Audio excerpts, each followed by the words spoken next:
አድማጭ ተመልካቾቻችን ለዛሬ ያላችሁን መረጃዎች ይዘን ቀርበናል። እስከ መጨረሻው አብራችሁን ቆዩ። ለቻናሉ አዲስ የሆናችሁ አዲስ ፎከስ ሚዲያን ላይክ እንዲሁም ሰብስክራይብ በማድረግ ቤተሰብ እንድትሆኑ እንጠይቃለን። በቃሊም ግንባር አጥቢያ ሌሊቱን በተደረገው ውጊያ ከ100 በላይ የሚቆጠሩ የአገዛዙ ወታደሮች ሙትና ቁስለኛ መደረጋቸው ታወቀ።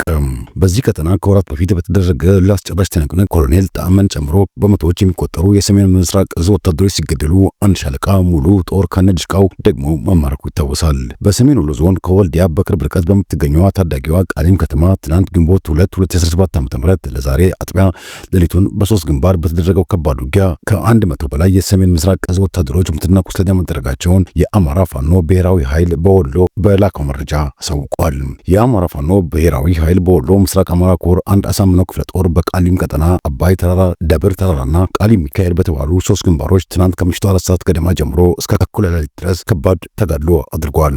በተመሳሳይ ዙ 23 እንዲሁም በመድፍና ሞርታር የታገዘው ውጊያ ከፍቶ የነበረው በሌተናል ጄኔራል አሰፋ ቸኮል የሚመራው የምስራቅ እዝ ሰራዊት ከወደ ፋኖ የተሰነዘረበትን የጸረ ማጥቃት እርምጃ መቋቋም ባለመቻሉ ከባድ ኪሳራ ደርሶበታል ሲል ነው የአማራ ፋኖ ብሔራዊ ኃይል ያስታወቀው።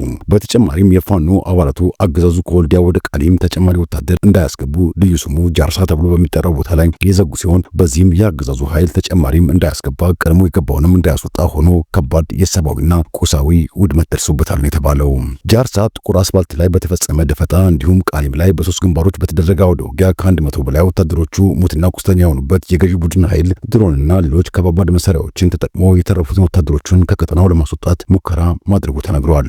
ርዕሰ መስተዳድር አብዱ ሁሴን በዙ 23 በብረት ለበስ ታንክ በመድፍ በሞርታር በቢኤም እና በድሽቃ እንዲሁም በአንድ ክፍለ ጦር ሙሉ ወታደር ታጅበው በዚሁ ቃሊም ቀጠና ተገኝተው ጽንፈኛው ኃይል ጸርቷል፣ ቀጠናውን ተረክበናል የሚል መልእክት ባስተላለፉ በቀናት ልዩነት ነው የፋኖ ኃይሎች በአገዛዙ ወታደሮች ላይ የዛሬውን የጥቃት ዶፍ ያዘነቡት ሲሉ የፋኖ ምንጮች ገልጸዋል። በኢትዮጵያ ጋዜጠኞች ከፍተኛ ፍርሃት እንዳደረባቸው የሚገልጹ ዘገባዎች እየወጡ ነው። ምርጫው ሲቃረብ ብዙ ጋዜጠኞች ይታሰራሉ ብዬ ሰጋለሁ ሲል አንድ ጋዜጠኛ አስተያየቱን ሰጥቷል። ጋዜጠኝነትን ለማቆም ወይንም ተያይዘን ኢትዮጵያን ለቀን ለመውጣት እያሰብን ነው ሲል ለአንድ የውጭ ሀገር ሚዲያ የሚሰራ ጋዜጠኛ ተናግሯል። ኒውስ ሴንትራል የተሰኘው ሚዲያ ትናንት ግንቦት 2017 ዓ.ም ባቀረበው ዘገባ በሚቀጥለው ዓመት በኢትዮጵያ ውስጥ የሚካሄደውን ብሔራዊ ምርጫ ተከትሎ ጋዜጠኞች ከፍተኛ ፍርሃት እንዳደረባቸው ገልጿል። ጠቅላይ ሚኒስትር አብይ አህመድ ወደ ስልጣን በመጡ ወቅት ተስፋ ተጥሎበት የነበረው የፕሬስ ነጻነት ብዙም ሳይቆይ መልሶ ወደ ጭቆና ውስጥ መግባቱን የጠቀሰው ዘገባው ከቅርብ ጊዜ ወዲህ ይህ ጫና መባባሱን አስረድቷል። ጋዜጠኞች እንደሚታሰሩ፣ እንደሚታደኑ፣ በሽብር ወንጀል እንደሚከሰሱ ጠቅሶ ይህ ከፍተኛ ፍርሃት እንዳሳደረባቸው ገልጿል። በቅርቡ በፓርላማ የወጣው አዲስ ሕግ ደግሞ የሚዲያውን ቁጥጥር ይበልጥ እንዳጠበቀውና ቁጥጥሩን ከሚዲያ ባለስልጣናት እጅ ነጥቆ ለጠቅላይ ሚኒስትር ጽሕፈት ቤት እንደሰጠው አስረድቷል። ለዜና አውታሩ ቃለ ምልልስ የሰጡ ጋዜጠኞች አሁን ላይ ከምንጊዜውም በላይ ጋዜጠኝነት አደጋ ውስጥ መግባቱን ተናግረዋል። በተለይ በሚቀጥለው ዓመት በአገሪቱ ውስጥ የሚካሄደው ብሔራዊ ምርጫ በጋዜጠኞች ላይ ከፍተኛ ጫና ሊያስከትል እንደሚችልም ስጋታቸውን ገልጸዋል። ዮሴፍ የተባለ ለውጭ ሚዲያ የሚሰራ ጋዜጠኛ ለዜና አውታሩ ሲናገር ምርጫው እየተቃረበ ሲመጣ በርካታ ጋዜጠኞች እንደሚታሰሩ ገምታለሁ ብሏል። ጨምሮም ጋዜጠኝነትን ለማቆም ወይም ተያይዘን ኢትዮጵያን ለቀን ለመውጣት እያሰብን ነው ሲል ማስረዳቱን ዘገባው ገልጿል። የኮሪደር ልማቱ ክስ ቀረበበትም። አምነስቲ ኢንተርናሽናል የኢትዮጵያ መንግስት በከተሞች በሚያካሄደው የኮሪደር ልማት ሳቢያ በዜጎች ላይ የሚደርሰውን የግዳጅ መፈናቀልና የሰብአዊ መብት ጥሰት የተመለከተ ሪፖርት በጋምቢያ እየተካሄደ ባለው የአፍሪካ የሰብአዊና ሰዎች መብቶች 83ኛ ጉባኤ ላይ ትናንት ማቅረቡን አስታውቋል። የኮሪደር ልማቱ በሰብአዊ መብቶች ላይ ባሳደረው ተጽዕኖ ዙሪያ ጥልቅ ምርመራ እስኪደረግ ድረስ የኢትዮጵያ መንግስት ፕሮጀክቱን እንዲያቆም ኮሚሽኑ ጥሪ እንዲያደርግ አምነስቲ ጠይቋል። አምነስቲ መንግስት ለኮሪደር ልማቱ ተፈናቃዮች ምትክ መኖሪያ ቤቶችን እንዲሰጥና በየካሳ እንዲከፍል ጭምር ኮሚሽኑ በይፋ እንዲጠይቅም ጥሪ አድርጓል። ይህ በእንዲህ እንዳለም የአምነስቲ ኢንተርናሽናል ሪፖርት ባጠናከረ መልኩ የኦህዴድ ጉምቱ ፖለቲከኛው አቶ ታዬ ደንደአ በሰጡት አስተያየት ጸረ እውቀት ቁማርተኞች ዛሬም እውነቱን አልተረዱም ብለዋል። ስለ ኮሪደር፣ ስለ ሪዞርትና ስለ ፓርክ እያወሩ ለመኖር የተቸገረውን ለማታለል ሲሞክሩ አያፍሩምም ሲሉ ገልጸዋል። ኢትዮጵያ እኮ የቄስ ሞገስና የመሬት ደላላ ብቻ አይደለችም ያሉት አቶ ታዬ እኛ በልቶ ማደር፣ የኤሌክትሪክ ታሪፍ መክፈል፣ ልብስ መቀየርና ሌሎች የህይወት ጉዳዮች የቸገረን የኢትዮጵያ ሐኪሞች፣ መምህራን፣ ወታደሮች፣ ሰራተኞችና የከተማና ገጠር ነዋሪዎች የዳቦ እንጂ የመዝናኛ ጥያቄ የለብንም ብለዋል። ስለዚህም የፓርክና የኮሪደር ቁንጅና አያምረንም ያሉት አቶ ታዬ ኢትዮጵያውያን በአጠቃላይና አመራሮች በተለይ ከሐኪሞቻችን እንማር፣ ከብሔር ከሃይማኖትና ከአካባቢ አጥወተን በነጻነት በፍትህ በሰላምና በወንድማማችነት ጉዳዮች ላይ በጋራ ለጋራ እናተኩር ብለዋል። ችግሩ ለሁላችንም የህልውና አደጋ ነውና በመርህ እንተባበር ሲሉ አስተያየታቸውን ሰጥተዋል። ኤርትራ ጦሯን አስጠጋችም። በሐሚቲ የሚመራውና ሱዳንን ለሁለት ከፍሎ የራሱን መንግስት የመሰረተው የሱዳኑ ፈጥኖ ደራሽ ኃይል ሰሞኑን መቀመጫውን የሱዳን የወደብ ከተማ ፖርት ሱዳን ያደረገውን የአልቡርሃን የባህር ኃይል ቤዝና የነዳጅ ማጣሪያዎች በተከታታይ ባደረገው የድሮን ጥቃት ማውደሙ ይታወሳል።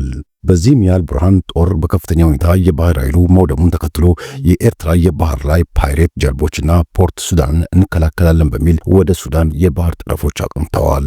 በዚህም የታጠቁ ድሮኖችን ተጠቅሞ ፖርት ሱዳን ላይ እርምጃ እየወሰደ የሚገኘው አርኤስኤፍ ወደ ቀጠናው ያቀናውን የኤርትራ የባህር ላይ ጀልባዎችን ቀይ ባህር ውስጥ ሊያሰጥማቸው እንደሚችል ከወደ አርኤስኤፍ እየወጡ ያሉ መረጃዎች ይጠቁማሉ። በዚህ የተነሳ በቀጠናው ሰፋ ያለ ግጭት እንዳይቀሰቀስ ሰግቷል። የሱዳን ወታደራዊ መሪ አልቡርሃን ከአንድ ወር በፊት እንደ ኤውሮፓውያን አቆጣጠር ሚያዝያ 10 2025 ከኤርትራ ድጋፍ ለማግኘት ወደ አስመራ አቅንተው እንደነበር ይታወሳል።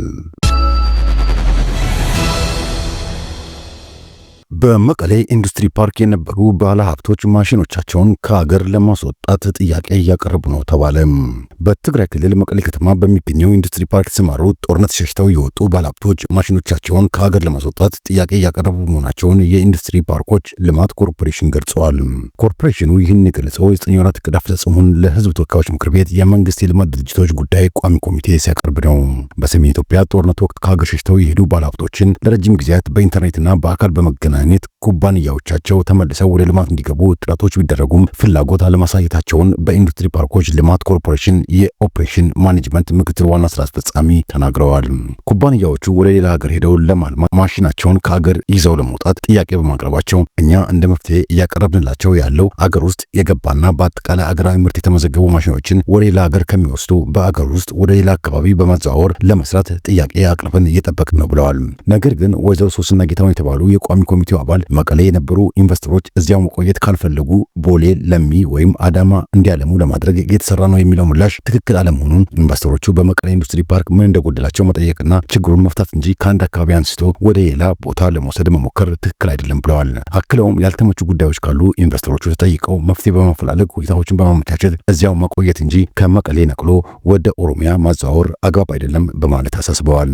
ከመቀሌ ወጥተው ወደ ሌላ ሀገር እንሄዳለን ከሚሉ ባለሀብቶች በተጨማሪ ከሐዋሳ፣ ከኮምቦልቻ፣ ከሰመራ፣ ከባህር ዳር፣ ከደብረ ብርሃን፣ ከቦሌ ለሚ ፓርኮች ጭምር ከሀገር ለቀው ሞታቸውን የገለጹት ዋና ስራ አስፈጻሚው ችግሩ በአገር ላይ የመጣ ነው ብለዋል። በአዲስ አበባ የጸጥታ አስከባሪዎች የደንብ ልብስና ወታደራዊ ቁሳቁሶች ለተደራጁ የዘረፋ ቡድኖች ሲከራዩ እንደነበር ፖሊስ ገለጸም። የፌዴራል ፖሊስ ዛሬ በማህበራዊ መገናኛ ዘዴ ገጹ ባጋራው መረጃ ተጠርጣሪዎቹ እንደ ህጋዊ ነጋዴ ቤት ተከራይተው የጸጥታ አካላት የደንብ ልብስ፣ ሽጉጥና የመገናኛ ሬዲዮ በዘረፋ ላይ ለተሰማሩ ሰዎች ሲያከራዩ እንደነበር ጠቅሷል። ተጠርጣሪዎቹ አንዱን የጸጥታ አካል የደንብ ልብስ በቀን እስከ 4000 ብር ድረስ እንደሚያከራዩ ደርሽበታለሁ ያለው ፖሊስ የመገናኛ ሬዲዮ፣ ማህተሞችና የድሮን ካሜራ እና የመከላከያ ሰራዊት መለዮን ጭምር የተለያዩ ክልሎችን የፖሊስ የደንብ አልባሳትና ወታደራዊ ቁሳቁሶችን ሲያከራዩ እንደነበርም ገልጸዋል። የጸጥታ ስጋት በሰፈነባቸው በተለያዩ የሀገሪቱ አካባቢዎች በታጣቂዎች ከሚደረጉ እገታና የዘረፋ ተግባራት በተጨማሪ በአዲስ አበባ በጠራራ ፀሐይ ጭምር እስከ ሞት የሚያደርሱ አካላዊ ጥቃቶችን የሚያስከትሉ ዘረፋዎች በእነዚህ አካላቶች እየተፈጸሙ እንደሚገኙ ፖሊስ ገልጸዋል። የአዲስ አበባ ፖሊስ በቅርቡ በመንግስት የመገናኛ ብዙሃን ባስተላለፈው የዶክመንተሪ ዘገባ በመዲናይቱ በተደራጀ መንገድ እገታ፣ ዘረፋ የሚፈጽሙ ወረበላ ቡድኖች እየተበራከቱ መምጣታቸውና የተወሰኑትን በቁጥጥር ስር መዋሉን ገልጿል። ውድ ቤተሰቦች ለአሁን የያዝንላችሁ መረጃዎች ይህን ይመስሉ ነበር። በቀጣይ በሌሎች መረጃዎች እስክንገናኝ ቸርን ሰንብት።